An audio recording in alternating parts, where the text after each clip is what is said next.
José Guerra, uno de los expertos, de los economistas más brillantes que tiene Venezuela. Espero que me estés escuchando. Habilita por favor el micrófono, José, para que todo esté. Te voy a hacer una pregunta, porque el gobierno está usando el tema Citgo como un tema de campaña electoral, culpando a la oposición de la posibilidad que Citgo se pierda. Te voy a dejar ad libitum para que utilices los minutos que necesites para explicarnos pedagógicamente qué pasó con Citgo. José, ¿cómo estás? Buenas tardes. Hola, Juan Carlos. ¿Me escuchas? Perfectamente, perfectamente. Adelante. Bueno, lo que pasó con Citgo es lo siguiente. En el año 2008, el presidente Chávez expropió una empresa llamada Cristalex, que tiene una mina en el estado Bolívar llamada Las Cristinas. Esta compañía accionó legalmente contra el Estado venezolano y la demandó en tribunales internacionales. Y el tribunal, un tribunal en Washington, D.C., le dio la razón y le ordenó a pagar al gobierno, que le pagara la compensación por el valor de la mina. El pago se demoró y la compañía insistió en el pago.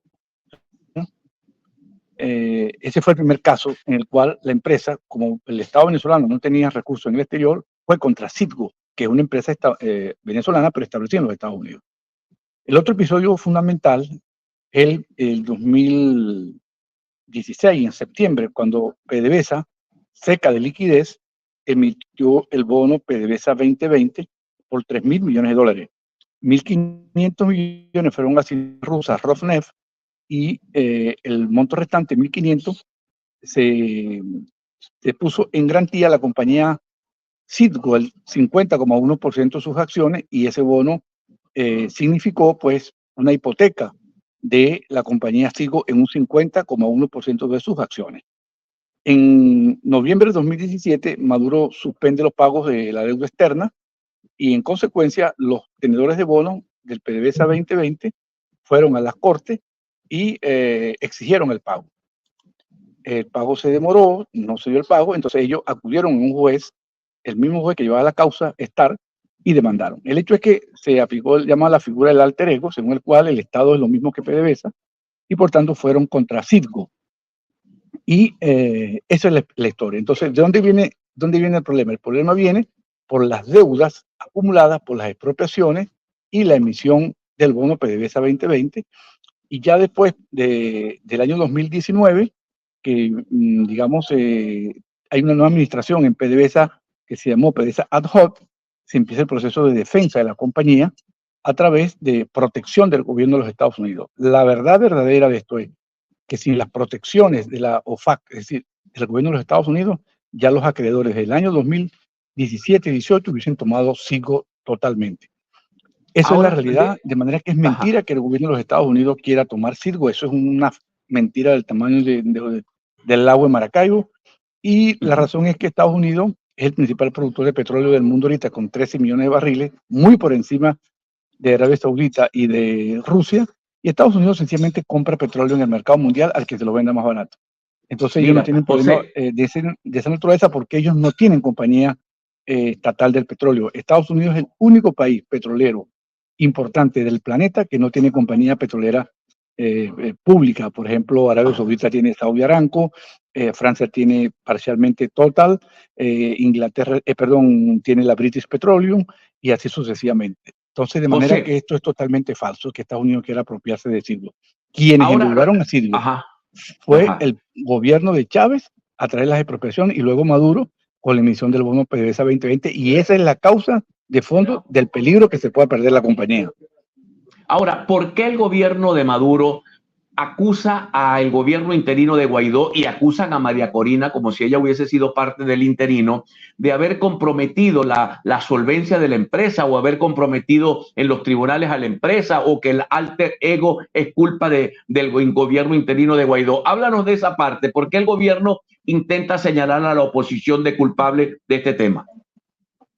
Bueno, en primer lugar, para que quede claro, María Corina no tiene nada que ver con esto, nada que ver, porque no fue ni parte del gobierno interino, ni ha sido parte de la decisión del gobierno interino y del manejo de Citgo, de ninguna compañía pública a partir del año 2019.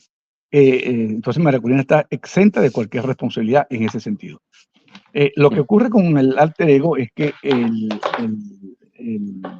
procurador José Ignacio Hernández, nombrado por el gobierno interino, fue testigo experto de la empresa Cristalex y fue el que argumentó ante las cortes la figura del alter ego. Y eso fue para mí un error haberlo nombrado. Pero sin embargo, en ese sentido, porque había un conflicto de intereses, porque él habiendo sido testigo experto promovido por Cristalex, no podía representar a la República. Yo creo que eso es un error.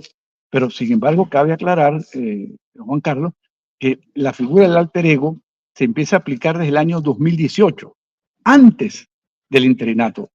Y mucho antes de, digamos, de todo lo que fue esta experiencia fallida, pues, del gobierno interino. Entonces, el 2018 es la fecha, el año en el cual se decide la figura del alter ego, de manera tal que María Corina no tuvo nada que ver con eso, ni menos los que tuvieron responsabilidades en el interinato, que no es que lo estoy defendiendo, pero es la verdad, porque fue el 2018 cuando comenzó el uso de la figura del alter ego por parte del juez Jeremy Leonard Starr, que es el que tiene la causa. Ahora, desde el pasado, Hugo Chávez había querido vender la empresa porque él decía que era un mal negocio, la empresa Citgo.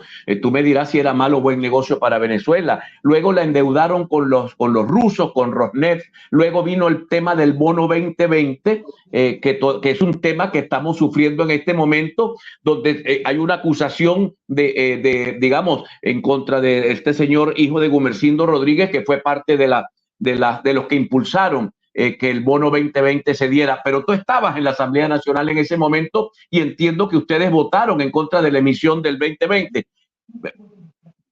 Bueno, mira, José, permíteme, ¿te da tiempo para un segmento más con nosotros? Sí, me queda tiempo para un par de minutos más. Déjame decirte lo siguiente. Chávez era partidario de vender todos los complejos refinadores que tenía Venezuela en el exterior y vendió la compañía que estaba en Alemania, la Beba Oil, vendió otra que estaba en Europa, se vendió a los rusos, a Rosneft. Entonces, si era mal negocio, ¿por qué los rusos la compraron? Entonces Chávez quería desmantelar todo el sistema de refinadores en el exterior. Y de hecho vendió varias de las refinerías que Venezuela tenía en el exterior. Venezuela tenía algo así como 7 refinerías y le quedan 2 o 3 nada más, porque Chávez vendió el resto y malgastó la plata. Él era partidario de vender Citgo desde el año, cuando él era candidato presidencial en el año 98. Y yo lo escuché en la Academia de Economía de Caracas decir que Citgo era mal negocio. Sin embargo, cuando llegó, que vio que Citgo daba ganancia, se aguantó. Pero en el 2010 y no pudo venderla. Le dijeron, no la vaya a vender, esta empresa no da pérdida, como usted dice, y se paró allí pues la venta de Citgo. Porque Chávez sí trató de vender Citgo y no pudo venderla. Ahora, con respecto al bono 2020, yo fui quien en el Congreso denunció, en la Asamblea Nacional denunció las condiciones leoninas del bono PDVSA 2020 y nos pusimos a ese Omar Barbosa, Marquina y yo, entre otros. Y entonces pedimos a la Fiscalía General de la República, en este momento, Manuel Ortega Díaz, que accionara porque ese bono era ilegal. Y yo le dije, cuando en el debate, a Huber Roa, a Héctor Rodríguez y a Drubal Chávez, que no emitieran ese bono por parte de PDVSA ni que lo apoyara, porque no iba a tener problemas. Efectivamente, en el 2017 no se pudo pagar el bono, Venezuela entró en incumplimiento de pago y ahí vino la cadena de demandas contra la República. De manera que nosotros no tenemos ni arte ni parte, ni somos responsables de ese manejo errático que hubo con las finanzas públicas y con el endeudamiento nacional. Muy bien, José. José, te agradezco de todo corazón que nos hayas acompañado, que hayas hecho un alto en tu trabajo, porque sé que es difícil a esta hora comprometerte tú con los medios, porque trabajas. Vaya, un abrazo, nuestro respeto para ti, José Guerra. No, Juan Carlos, muchas gracias a ti por permitirme clarificar estos temas y espero que se difunda pues esta aclaratoria que he hecho acá. Gracias. Y la gente lo está viendo. Muchísimas gracias, José. Entonces, el responsable de la pérdida de Citgo fue el que no pagó las expropiaciones y el que emitió el bono 2020 y no lo pagó, y ahora estamos a punto de perder la empresa. Así que no le echen la culpa a los que no tienen la culpa. Evelyn.